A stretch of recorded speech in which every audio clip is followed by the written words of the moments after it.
मेरे फादर इस तरह का रिएक्शन देंगे। वो ये तो जानते थे कि आप लोग मिडिल क्लास लोग हैं, बट जब उन्हें अंकल की सच्चाई का पता चला तो इस बात पर ऑफेंड हो गए। तो उन्होंने कहा कि झूठ बोलने की क्या ज़रूरत थी, साफ साफ बता देते। आंटी, मैंने आपके बिहाफ पे उनको मनाने की पूरी कोशिश की, पर वो अपनी बात पे अड़े हुए हैं। लेकिन it will take some time before he gives in. वो मान जाएंगे, लेकिन थोड़ा टाइम लगेगा। इसलिए मैं चाहता हूँ कि जवेरिया थोड़ा सा इंतजार कर ले। वो मेरी बात नहीं सुन रही, मेरी उससे बात नहीं हो पा रही।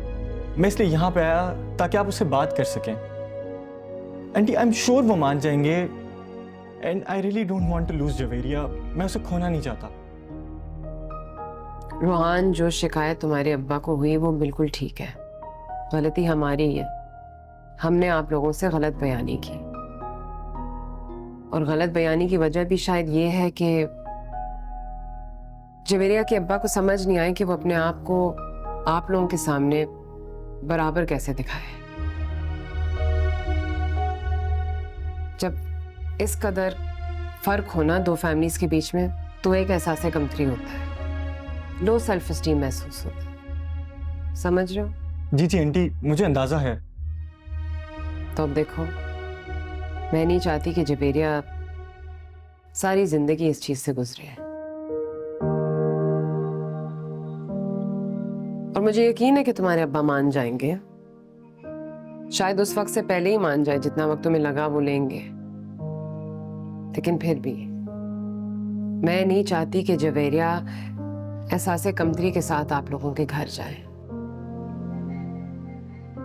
असल में हम कुछ भी करें ना, तो हम आप लोगों के बराबर कभी नहीं आ सकते।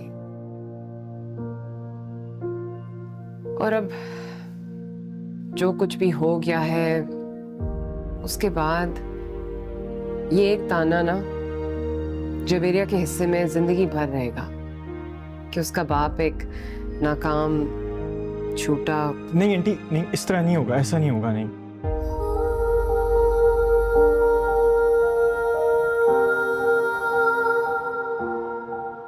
ऐसा ही होगा। देखो, तुम्हें अभी जिंदगी का तजुर्बा नहीं है ना, मुझे है। जवेरिया जब तुम्हारी बीवी बन जाएगी तो उससे तुम्हारी एक्सपेक्टेशंस और हो जाएगी, और हमारे फैमिली के हवाले से तुम्हारा रवैया भी कुछ और हो जाएगा। ये बातें तुम्हें बाद में समझ आएंगी।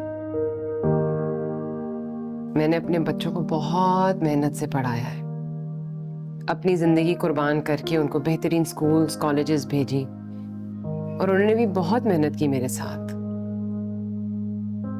हमने कभी भी किसी से एक्सपेक्टेशंस रखकर या उन्हें देखकर ये सब कुछ हासिल नहीं किया। मैं चाहती हूँ मेरे बच्चे जहां जहां जाएं, उन खानदानों में बहुत वकार के साथ जाएं, सर उठाकर। उनकी जिंदगी के स्ट्रगल्स, उनके सक्सेस स्टोरीज, उन पर उनको दाद मिले, उनको उनके बाप की किसी कमी की वजह से जिल्लत ना मिले। और एक फर्द के तौर पर इतना हक तो सभी का होता है ना कि गिनती उस फर्द के अपने अकम्पलिशमेंट से शुरू हो। और देखो, ऐसा ही है ना कि इंसान को उसको अपनी अकम्पलिशमेंट्स पर जज करना चाहिए, उसके पास्ट पे नहीं। उन चीजों पे क्यों सजा मिले जिनमें उनका कोई कसूर ही ना हो। जी आंटी, आप ठीक कह रही हैं। जवेरिया में बहुत सारी क्वालिटीज हैं। That is why I was attracted to her. She is good. वो क्लास की सारी लड़कियों से बहुत अलग है।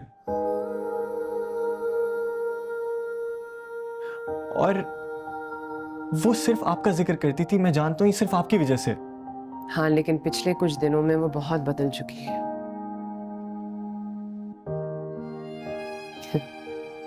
एक ग्रेजुएशन की डिग्री के बाद एक रिश्ते का रिजेक्शन मेरी सालों की मेहनत को इस तरह तबाह कर सकती है, मैंने कभी सोचा भी नहीं था।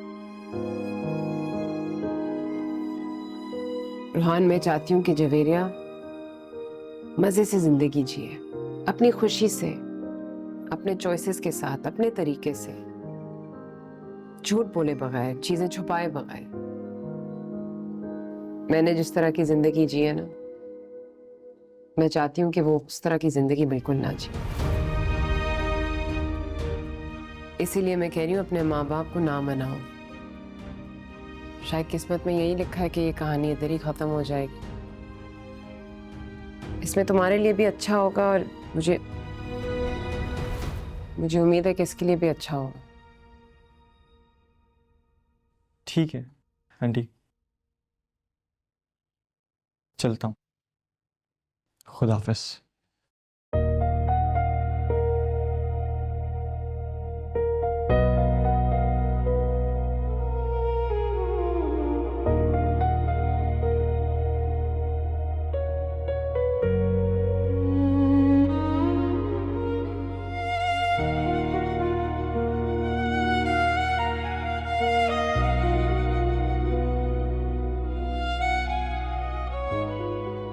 गलत फैसला तो नहीं किया तुम्हारे लिए?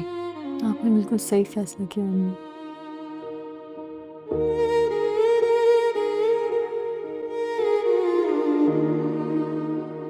अरे भाई, सैफ किस वक्त ऑफिस के लिए गया, मुझे तो पता ही नहीं चला। उसी वक्त गए होंगे आंटी जिस वक्त जाते हैं। तुमने उसे नाश्ता बनाकर दे दिया था? उन्होंने कहा ही नहीं।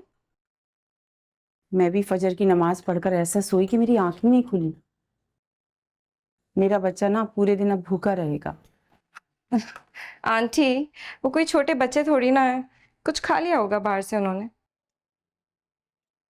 बाहर से खाना खाने की आदत तो नहीं है ना उसको। अच्छा ये बताओ, तुम्हारी कुछ हेल्प करवाऊं? शुक्रिया आंटी, अब तो ऑलमोस्ट मैंने बना ही लिया है। चलो तुम नाश्ता करो, मैं देखती हूँ, मासी भी आ गई होगी शायद।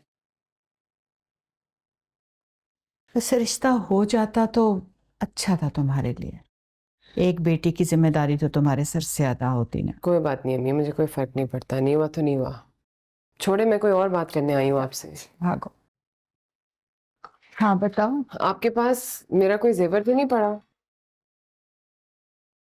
तुम्हारा जेवर मेरे पास नहीं, मेरे पास तो नहीं है।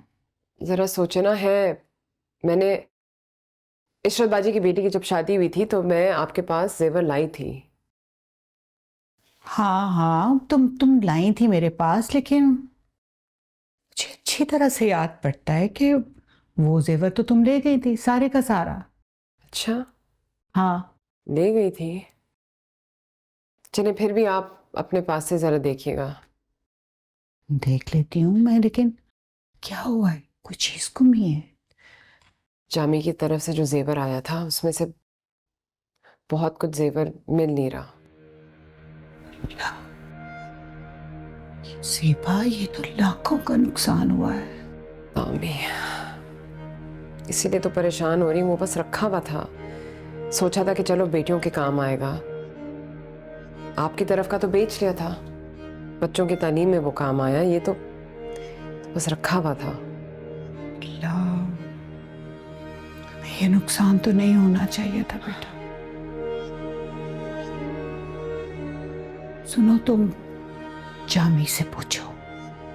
एक ही चाबी थी अम्मी, वो मेरे पास होती है। फिर भी पूछो तो सही।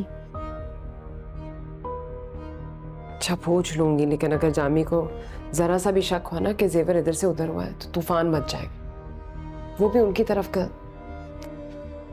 अब वो सीधा फरहाना बाजी को अमेरिका में फोन करेंगे। फिर मैं किस किस के सवाल जवाब को दूंगी? नहीं भाई। अच्छा तुम घबराओ नहीं, एक बार तसल्ली से आराम से जाके घर में दोबारा चीजें देखो। रखते संभालते 100 चीजें आगे पीछे हो जाती हैं। हाँ ना अम्मी, दुआ करें।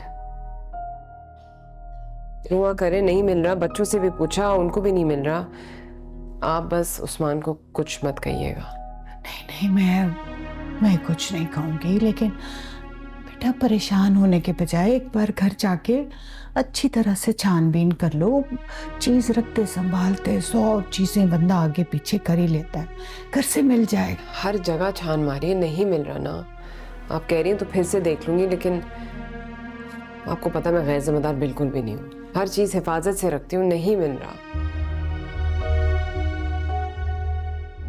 इश्क दी मारी पिया